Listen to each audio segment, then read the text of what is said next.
Hello everyone, welcome करता हूं मैं अपने यूट्यूब चैनल जुडिशियल अड्डा पे। आज की इस वीडियो में बहुत ही इंपॉर्टेंट टॉपिक है सीपीसी का, that is order 6 pleadings generally. यानी कि हम लोग प्लीडिंग्स के बारे में समझेंगे। आदेश 6 के बारे में ऑलरेडी कॉन्सेप्चुअली मैं तो समझा ही चुका हूं बहुत सारे वीडियोस में, बट आज की इस वीडियो में हम लोग एमसीक्यूज समझेंगे। एमसीक्यूज आपके पीछे जुडिशरी के लिए किसी भी स्टेट का हो, ये एमसीक्यूज आपके लिए बहुत ही इंपॉर्टेंट है। प्लीडिंग्स चैप्टर बिल्कुल आपको छोड़कर नहीं जाना है, बहुत ही अच्छे से पढ़ के सीपीसी का ये ऑर्डर जो है आदेश 6 बहुत ही इंपॉर्टेंट है। प्लीडिंग जनरली के बारे में हम लोग एमसीक्यूज डिस्कस करने जा रहे हैं। सो वीडियो को आगे बढ़ाने से पहले मैं आपको बताना चाहूंगा कि जुडिशियल अड्डा के प्लेटफॉर्म पे स्टडी मटेरियल, लास्ट ईयर के एमसीक्यूज, डाउट क्लियरिंग सेशन होते हैं लाइव क्लासेस में, मॉक टेस्ट फैसिलिटीज प्रोवाइड की जाती है आपको जुडिशरी के लिए और एपीयू के लिए, judgment writing, leading case laws दिए जाते हैं, जनरल नॉलेज डिस्कशन होते हैं, स्टेट वाइज यानी कि प्रिपरेशन होती है एपीयू और जुडिशरी की।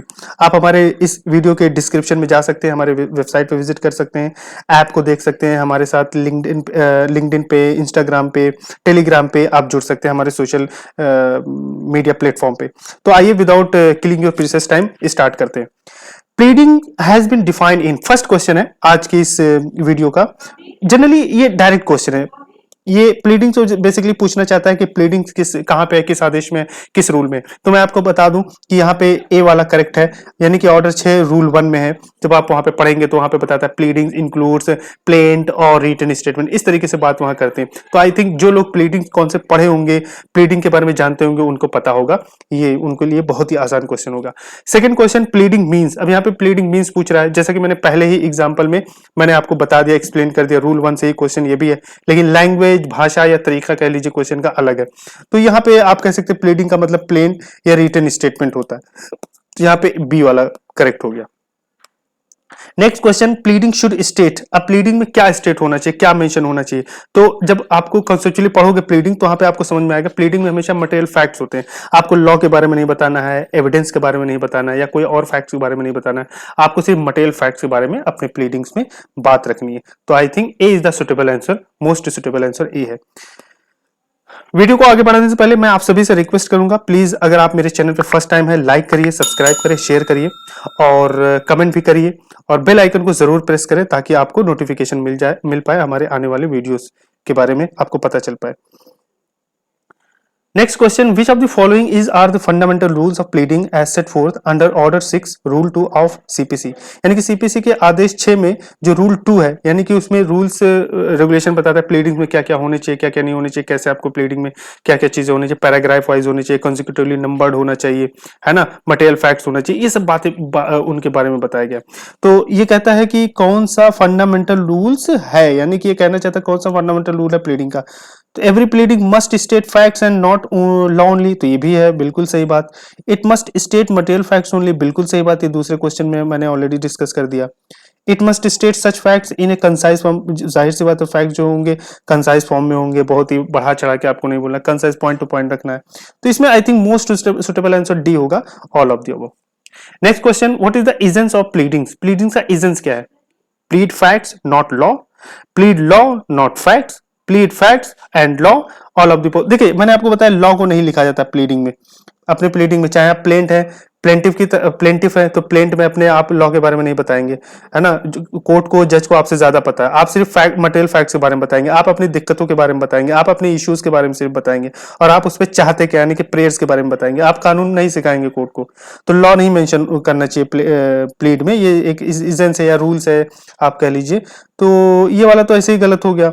उसका प्लीड फैक्ट्स एंड लॉ दोनों, तो ये भी गलत हो गया। तो आई थिंक ये सही है, plead facts not law. Plead में फैक्ट्स, प्लीड फैक्ट्स यानी फैक्ट्स पे प्लीड करिए, लॉ पे प्लीड मत करिए, ये इसका मतलब है। A is the suitable answer. कह रहे civil procedure code pleading does not include, pleading does not include plain written statement होता है, एविडेंस नहीं होता है। तो यहाँ पे मोस्ट सुटेबल आंसर सी है। Coming question, a bundle of facts which taken with the law applicable to them gives the plaintiff the right to relief against the defendant. It is called as, ये क्या कहलाता है? कहते हैं bundle of facts है which taken with the law applicable to them gives the plaintiff the right to relief, यानी कि plaintiff को राइट टू रिलीफ कौन सी चीज देता है? प्लेंटिफ को राइट टू रिलीफ कौन सा चीज देता है? तो आप कॉज ऑफ एक्शन बोलोगे, सी वाला करेक्ट आंसर है। No evidence is required to be pleaded in, कोई भी एविडेंस ऐसे ही प्लीडिंग्स में जब आप प्लीड करते हैं तो वहां पे एविडेंस भी नहीं देना होता है, तो रिटन स्टेट में, रेट पिटीशन में, काउंटर एफिडेविट में, सब में नहीं देना होता है, एविडेंस के बारे में कुछ नहीं बोलना होता है, तो ऑल ऑफ द अबव हो जाएगा। Next question, which one of the following is not a rule of pleading, इनमें से कौन सा रूल ऑफ प्लीडिंग नहीं है? तो पहला है आपका plead the fact and not the law, ये तो रूल है भाई, जाहिर सी बात है, बहुत अच्छी बात इन्होंने की। State the law and plead the fact, state the law कह रहे हैं, लॉ के बारे में लिखे, नहीं ये गलत बात है, तो ये बी वाला करेक्ट हो जाएगा, यानी कि it's not a rule of pleading. बाकी सब रूल ऑफ प्लीडिंग है, प्लीड मटेरियली फैक्ट्स ओनली, ये भी बात सही है, ये रूल है प्लीडिंग का। प्लीड फैक्ट्स नॉट एविडेंस, ये भी सही बात है ना। फैक्टम प्रोबेंडम मींस, ये कह रहा है फैक्टम प्रोबेंडम मींस क्या होता है, इसका मतलब ये होता है, मैं आपको समझा दूं कि principal fact to be proved, जो प्रिंसिपल फैक्ट हो उसको आप प्रूव करना होता है, ये इसको हम फैक्टम प्रोबेंडम कहते हैं। ये एविडेंस एक्ट में हम जब आपको पढ़ाऊंगा या आप पढ़ेंगे तब आपको पता चलेगा, फैक्टम प्रोबेंडम, फैक्टम प्रोबेंडा, फैक्टम प्रोवेंशिया, ये सब बातें वहां पे डिस्कस की गई हैं। प्लीडिंग मस्ट बी साइंड, अब यहाँ पे सिग्नेचर से रिलेटेड, यानी कि प्लीडिंग के ऊपर जितने भी क्वेश्चन फ्रेम होते हैं, सिग्नेचर, वेरिफिकेशन ऑफ प्लीडिंग, उसके बाद amendment of pleading, strike off the pleading, amendment of the pleading by the court, ये सब बातें इंपॉर्टेंट है जो रूल 16 में, ऑर्डर 6 के रूल 16 में, जब आप ऑर्डर 6 पढ़ेंगे फिर आप रूल 16 पढ़ेंगे, 17 पढ़ेंगे, ये सब रूल इंपॉर्टेंट हो जाते हैं, तो आप इसको ध्यान से पढ़िएगा।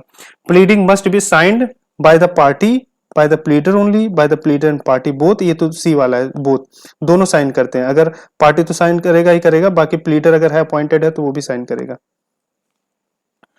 Next question, under order 6 rule 16 CPC, pleading can be struck on the ground that it is, अब मैं आपको समझा दूं कि रूल 16 में स्ट्राइकिंग आउट और अमेंडमेंट के बारे में, प्लीडिंग यानी कि कोर्ट कब स्ट्राइक आउट कर सकती है, आपकी प्लीडिंग में कोई भी चीज आपने लिखा है तो कब कोर्ट उसको स्ट्राइक आउट बिल्कुल काट सकती है, हटा सकती है वो पैराग्राफ, या उसमें अमेंडमेंट बदलाव कर सकती है, कब कर सकती है कोर्ट। तो जब वो देखेगी कोर्ट की भाई ये पॉइंट स्कैंडलस है या अननेसेसरी है या विक्सिशियस है ना, तो तीनों चीजें हैं तो वो कर सकती है, तो डी वाला ऑप्शन करेक्ट है। द कोर्ट में strike out any matter in any pleading, कह रहे हैं कोर्ट जो है किसी भी मैटर को किसी भी प्लीडिंग में स्ट्राइक आउट कर सकती है, विच में बी अननेसेसरी, स्कैंडलस, फ्रिवलस और विक्सिशियस, ये भी बात सही है। विच में टेंड टू प्रिजुडिस, एम्बेरस और delay the fair trial of the suit, ये भी बात सही है। Which is an abuse of the process of law, ये भी बात सही है। तो जब आप रूल 16 पढ़ेंगे तो उसमें तीनों पॉइंट मेंशन है, तीनों point wise A B C करके तीनों पॉइंट मेंशन है, तो ऑल ऑफ द अबव हो जाएगा। इन वजहों से किसी भी मैटर को प्लीडिंग्स में कोर्ट जो है, कोर्ट के पास ये पावर होता है, वो स्ट्राइक आउट कर सकते हैं, बिल्कुल हटा सकती है। Next question, pleading can be altered और अमेंडेड, कह रहे प्लीडिंग कैन बी अल्टर्ड और amended under rule 6, rule 9, rule 9 में तो नहीं है, रूल 10 इसमें भी नहीं है, उसके बाद रूल 16 इसमें, ये वाला 17 वाला है, हमें अल्टर्ड और अमेंडमेंट, यानी कि पार्टी कब अल्टर और अमेंड कर सकती है, ये बात रूल 17 में। Next question, under which provision of the Code of Civil Procedure it is necessary for a party to prove that in spite of all due diligence matter could not be raised before the commencement of the trial। तो कह रहे हैं कि इस provision के मुताबिक जो CPC में ये जरूरी है पार्टी के लिए प्रूव करना कि भाई ड्यू डिलिजेंस के बजाय, ड्यू डिलिजेंस करने के बाद भी मैटर जो है उसके सामने कमेंसमेंट ऑफ ट्रायल से के पहले नहीं लाया जा सका।